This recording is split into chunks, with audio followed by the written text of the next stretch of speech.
여러분 반갑습니다. 저는 여러분과 함께 라틴어로 읽는 로마사를 같이 공부할 김경민이고요. 오늘은 4강의 내용입니다. 자, 오늘의 내용 한번 확인하시겠습니다. 오늘의 역사는 공화정 초기의 인물들 일부의 일부, 또 다음 편이 있다는 얘기죠. 공화정 초기라는 데 한번 눈길을 주시기 바랍니다. 우리 지난번 이야기에서는 왕정의 마지막 이야기를 다뤘잖아요. 왕정이 무너지고 공화정이 세워지지 않았습니까? 집정관 2명을 우리 뽑음으로써, 선출함으로써 공화정이 시작이 되는데 굉장히 불안한 시작을 가져요. 그래서 이 공화정을 안전하게 계속 유지시키기 위한 여러 사람의 노력들이 있었습니다. 그 사람들의 한번 행동들을, 그들의 영웅담을 한 번씩 보려고 합니다. 일단 좀 3사람을 골라봤어요. 이 3사람은요, 각기 다른 영웅담을 가지고 있는 사람들입니다. 첫 번째 인물은 푸블리우스 호라티우스 코클레스라는 사람이에요. 군인이고요. 로마를 흐르고 있는 강 이름이 티베리스 강이잖아요. 티베리스 강을 위에 있는 다리 이름 중에 하나가 수볼리키우스 다리라는 데가 있어요. 거기에서 적군을 막아내는 아주 영웅적인 일화를 남긴 인물입니다. 두 번째 인물은 가이오스 무키우스 스카이볼라라는 사람이에요. 이 사람은 적들의 왕을 암살하려 자발적으로 적진으로 향한, 왕을 죽이면 되는 거 아니야? 라는 생각으로 간 거죠. 굉장히 영웅적인 행동을 한 이야기가 있고요. 클로엘리아는 여성입니다. 적에게 잡혀있는 여자인질들을 구출한 어떤 전설적인 여인. 요 3 이야기는요, 여기 전설적인 여인이라고 마지막에만 붙였지만 저 일이 실제로 있었나? 뭐 가공의 이야기 아니야? 라는 것이 항상 역사적으로 논란이 됐던 사건이에요. 특히 공화정 초기의 사건들은 그렇습니다. 그러나 저는 사료에 있기 때문에 사료를 바탕으로 여러분들에게 이런 이야기를 전달해 드립니다. 사료가 가공이다, 실제다라는 건 또 다른 영역의 문제이기 때문에 여러분들에게 이러한 일화를 소개하려고 합니다. 적도 있어야 되잖아요. 이 적군으로 나오는 사람의 대표가 라르스 포르세나라는 사람입니다. 이 사람은요, 에트루리아 왕이라고 되어 있어요. 에트루리아는요, 여기가 로마입니다. 로마고요. 로마 위쪽에 이 지역을 에트루리아 지역이라고 해요. 지금 21세기 이탈리아를 생각한다면 토스카나 지역입니다. 토스카나 지역, 피렌체에 있고 그런 주 있거든요. 지금 토스카나 주라고 되어 있어요. 현재는. 예, 그 지역의 대부분이 옛날에는 에트루리아 지역이라고 우리가 얘기를 했습니다. 에트루리아의 왕이에요.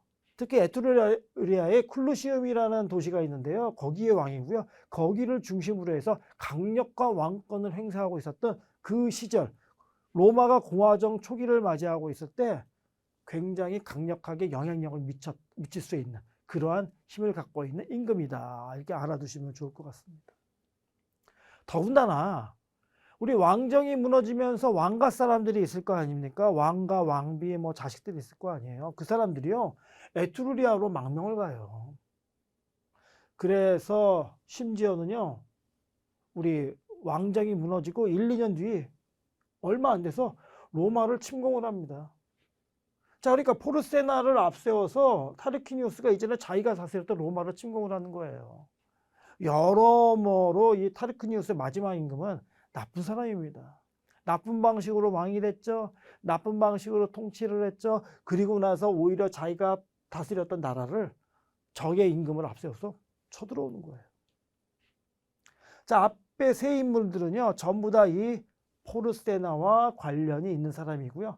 정확하게는 포르세나에게 대항한 인물들이다 라는 말씀 드리면서 이 3 인물에 대한 이야기를 한번 풀어가 보도록 하겠습니다. 자, 첫 번째로 푸블리우스 호라티우스 코클레스예요. 자, 로마를 침공한 포르세나는요, 티베리스 강 서쪽에 막사를 설치해요. 이게 티베리스 강이거든요. 보이시죠? 이게 티베리스 강이고요. 이쪽에 큰 언덕이 있어요. 지도에는 표시되어 있지 않지만 여기 큰 언덕이 하나 있어요. 그 언덕에다가 막사를 설치해요.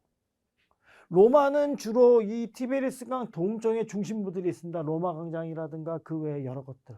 뭐 이거는 좀 후대의 지도긴 하지만 어쨌든 이 로마의 동쪽에 주로 티베리스 강 동쪽에 주로 우리가 알고 있는 로마사가 펼쳐지는 그러한 중심 무대가 이쪽에 있어요. 예. 그러니까 포르세나 입장에서는 강을 건너야지 진짜 로마를 맞이하게 되는 셈이죠. 지금. 예. 자, 강의 서쪽에서 일단 이 에트루리아군을 로마군이 막으려고 노력을 하지만 이 강의 서쪽에서 패배를 해요.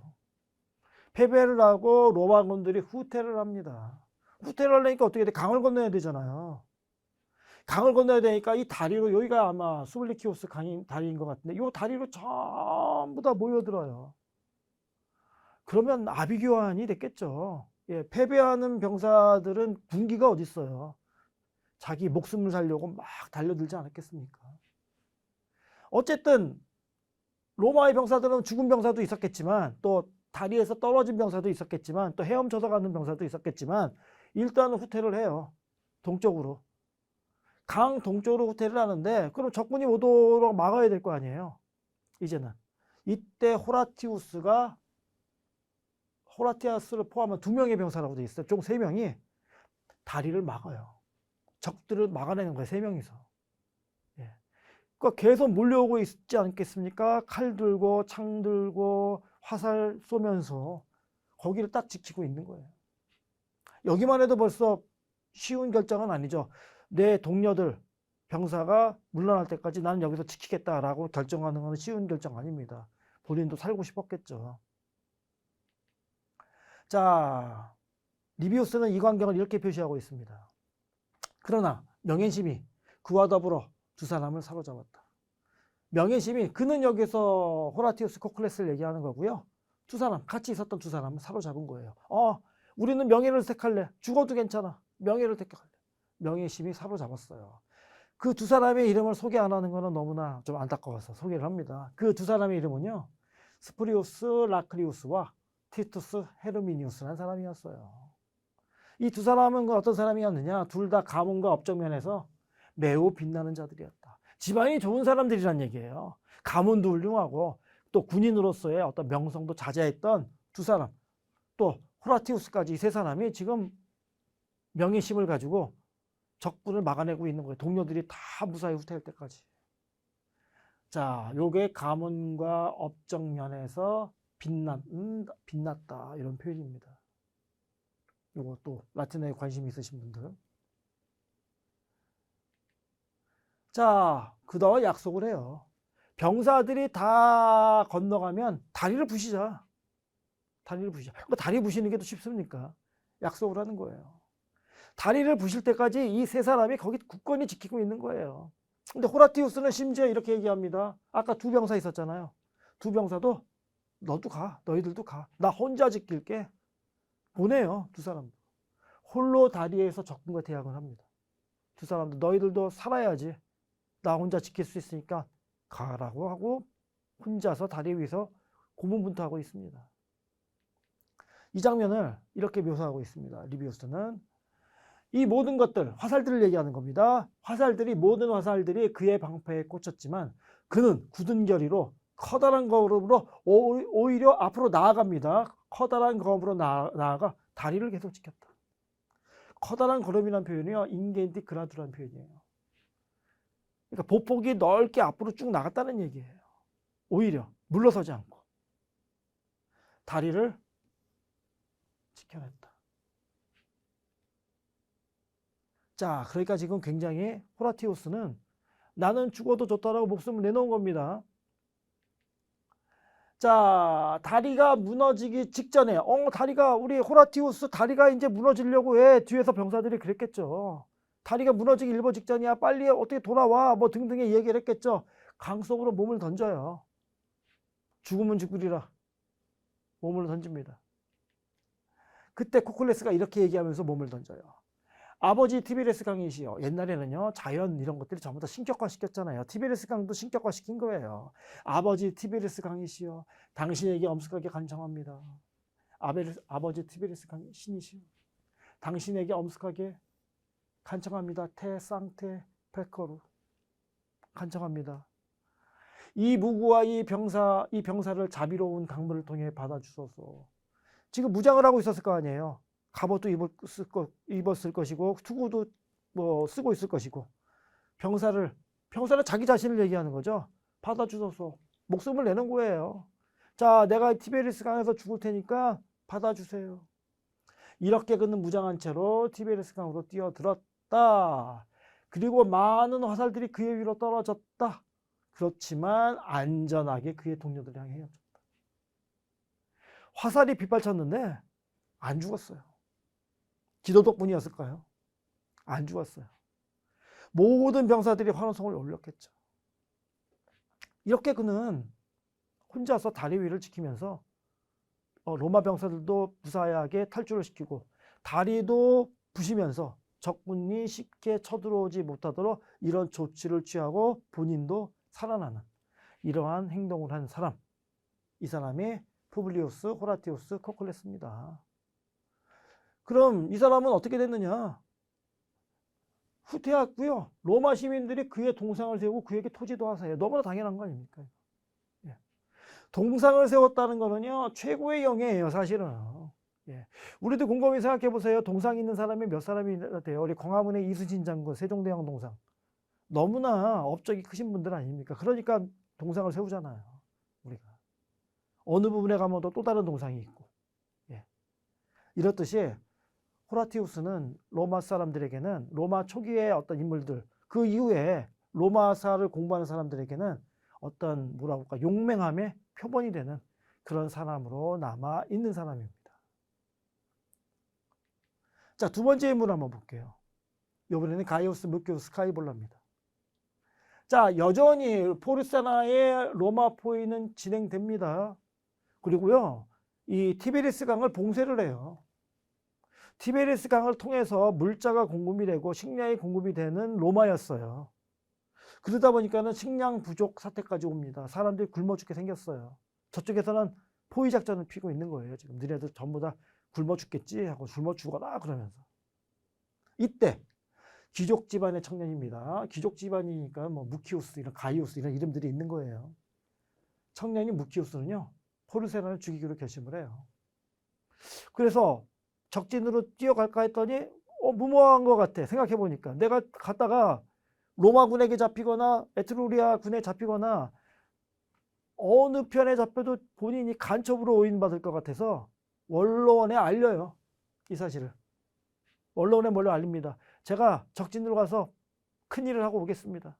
그러니까 지금 너무나 지금 몰려있는 상태니까는 이 원로원에서는 이 허락을 합니다. 이 원로원이라는 기구는요, 설명이 좀 필요해 보이는데 원로회 말 그대로 로마에서 원로들, 정치 생활을 오래 하고 그런 사람들이 최고 결정을 내리는 기관이에요. 물론 지금은 우리 공화정 초기이기 때문에 그렇게 발달한 원로는 아니고요. 앞으로 역사가 더 진행되면서 발달하는 그런 정치 기구입니다. 최고 정치 기구예요. 집정관이 최고의 어떤 인물이고요. 이거를 결과적으로 법안을 통과시키고 그런 건 전부 다 원로원에서 결정을 하는 겁니다. 말 그대로. 세나투스라고 하는데 지금도 세나터 그러면은 국회의원이라는 뜻이잖아요. 자, 이 사실을 도대체 리비우스가 놓치지 않고 이렇게 기록하고 있습니다. 그는 말했다. 이제 그는 무키우스 스카이볼라를 얘기하는 거죠. 올라온 의원 여러분들, 저는 할 수만 있다면 티베리스 강을 건너 적의 진지 안으로 들어가고 싶습니다. 약탈과 파괴를 보복하고자 하는 것은 아닙니다. 이게 목적이 아니란 얘기예요. 약탈을 하고 또 파괴에 대한 보복을 하려는 게 아니란 얘기입니다. 신들께서 도와주신다면 저는 더 큰 일을 염두에 두고 있습니다. 마음속에 품고 있다, 염두에 두고 있다, 이렇게 되는 거죠. 일들을 염두에 두고 있다. 더 큰 일. 이 마이오스는 이렇게 봐야 돼. 더 큰 일들을 염두에 두고 있습니다. 더 큰 일들이 내 마음속에 있습니다. 자, 원로원 의원들은 허락을 했다. 이게 이제 원로원 의원들이죠. 원로원 의원들은 허락을 했다. 여기 원로원 의원을 부르는 것도 있죠. 파트레스. 아버지란 뜻인데요. 아버지란 뜻이면서 원로원 의원을 가리킬 때도 아버지란 표현을 씁니다. 예. 원로원 의원들이 허락을 했다. 그는 옷 속에 칼을 숨기고 출발했다. 칼이죠, 칼. 칼이 옷 안에 숨겨진 채 그는 출발한다. 리비우스 역사 2권 15에 나오는 말입니다. 자, 근데 문제는 뭐예요? 포르세나의 얼굴을 몰라요. 여러분들 여담이지만 이거 아십니까? 안중근 의사가 이토 히로부미 사살했을 때 안중근도 이토 히로부미 얼굴을 몰랐다고 합니다. 어떻게 생겼는지. 마찬가지예요. 포르세나의 얼굴을 몰라요. 죽인다고 죽였는데 그의 비서를 죽인 거예요. 자, 상황은 이래요. 이날이 마침 포르세나를 죽이러 무키우스가 출발한 날이 마침 병사들 월급을 지급하는 날인데 화려한 옷을 입고 비서가 월급을 지급하고 있었던 거예요. 그러니까 지금 무키우스는 저 사람이 왕인가 보다라고 그 사람을 죽인 거예요. 사실 왕은 옆에 있었는데. 예. 엉뚱한 사람을 죽인 겁니다. 붙잡혔겠죠. 당연히 이후에 붙잡힌 거는 로마의 젊은이들이 이러한 행동을 할 준비가 되어 있다고 포르세나에게 오히려 큰 소리로 얘기합니다. 너 누구냐? 왜 나를 죽이려고 하느냐? 신문을 계속해요. 너 죽이러 왔어. 당신 죽이러 왔습니다. 그러면 나를 죽이면 네가 처형이 당해야지. 이런 나쁜 짓을. 나 죽어도 상관없다. 나 같은 생각을 가진 사람들이 굉장히 많다. 나 죽으면 또 올 거야. 그 사람이 죽으면 또 올 거야. 나를 죽이는 거는 별 의미가 없어. 라고 오히려 포르세나를 겁박을 해요. 예.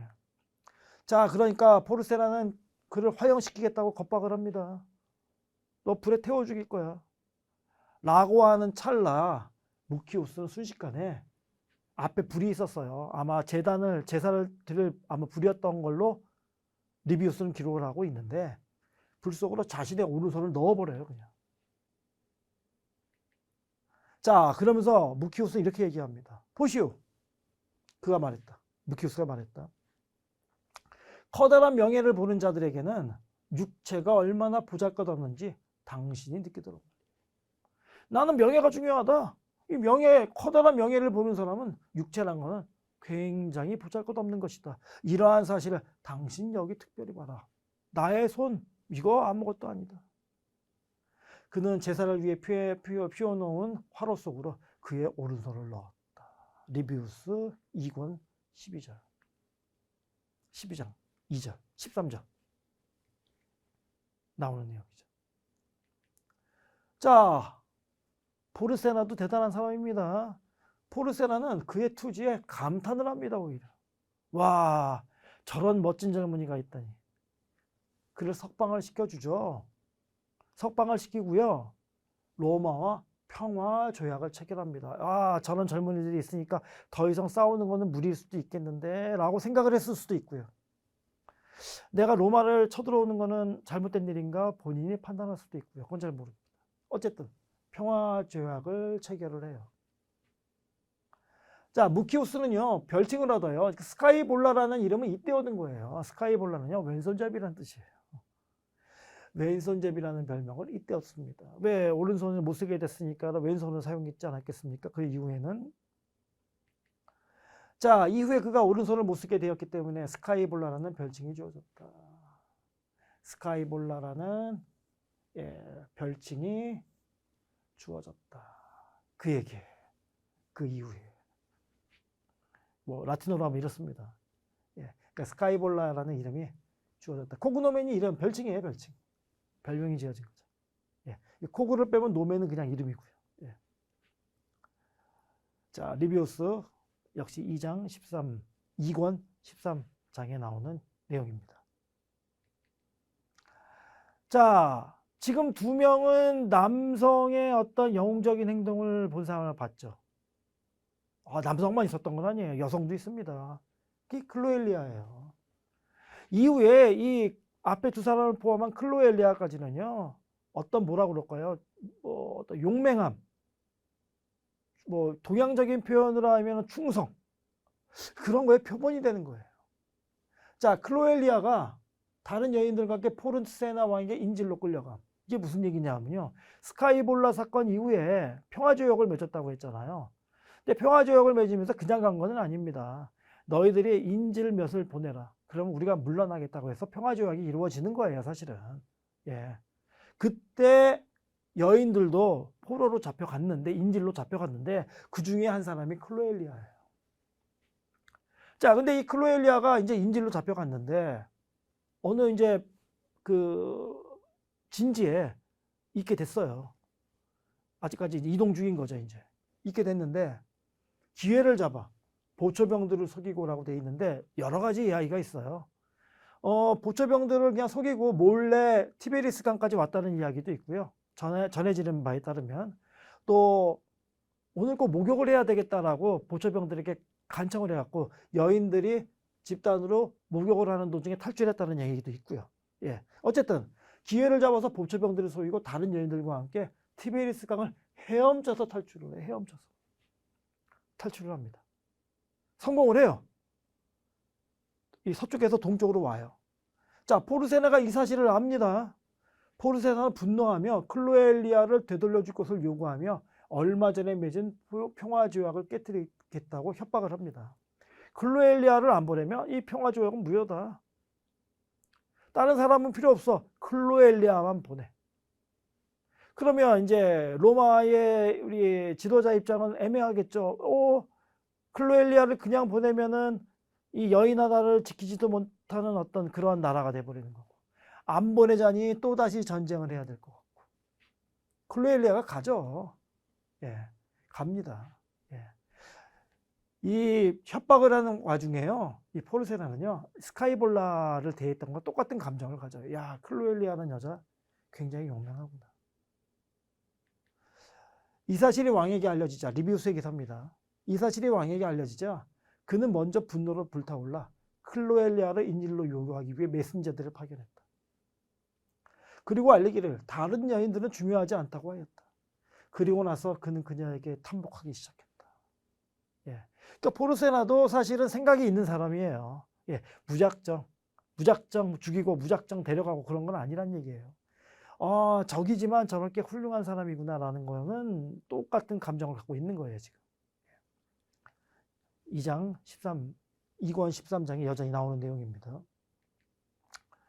자, 크로엘리아를 넘기면 크로엘리아 다른 여인들도 풀어주겠다고 포르세나가 약속을 해요. 이거 굉장히 후한 약속이잖아요, 사실은. 그럼에도 불구하고 아까도 말씀드렸듯이 로마는 그렇다고 클로엘리아를 보내기도 그렇고 안 보내기도 그렇고 굉장히 난처한 입장인 거죠.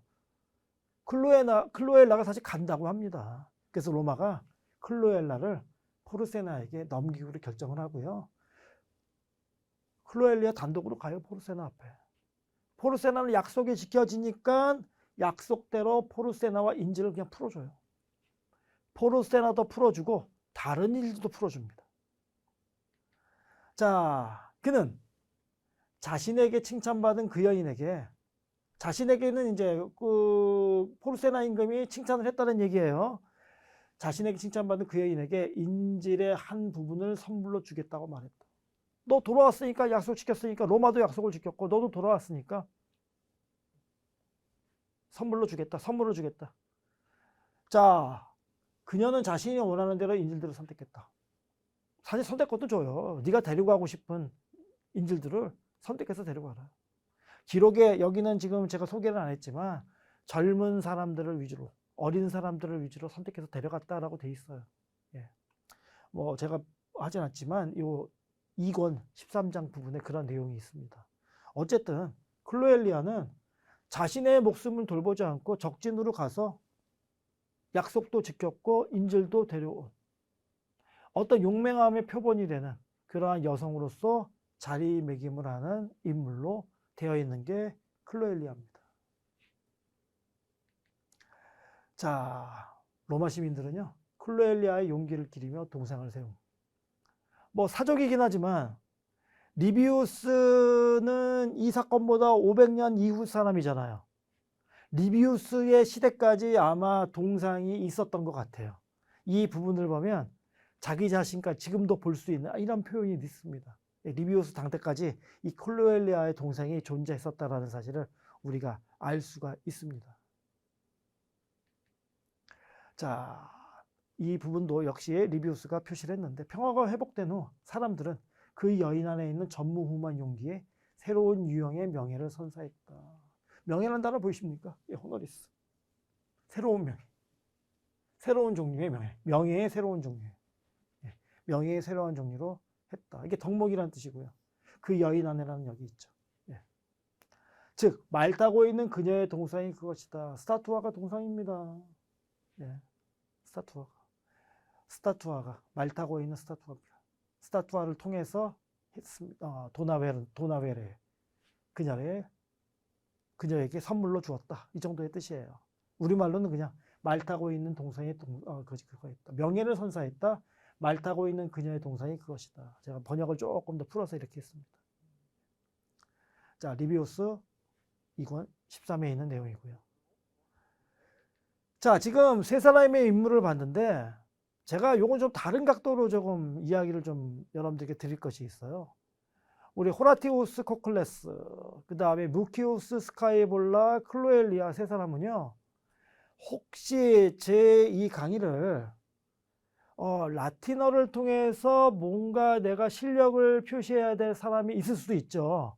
예를 들면 미국이나 유럽에서 라틴어를 중고등학교의 신분으로 혹은 대학생의 신분으로 공부를 해야 되는 학생들, 또 시험을 통해서 라틴어를 점수를 매겨야 되는 그런 신분에 있는 사람들한테는 중요할 수 있어요. 이 내용이. 이 세 사람의 내용은요, 시험 문제 아주 단골이에요. 단골. 자주 출제되는 문제고요. 그 다음에 라틴어 교과서에서 많이 차용되는 스토리예요. 그러니까 여러분들이 이 스토리를 조금 더 제 강의도 보시고 또 조금 더 심하게 알고 싶으신 분들은 검색도 해보시고 리비우스의 책을 읽으시는 것이 제일 좋습니다. 보시기 바랍니다. 이 이야기는 당연히 티투스 리비우스의 아브르베 콘디타에 실려 있다는 것.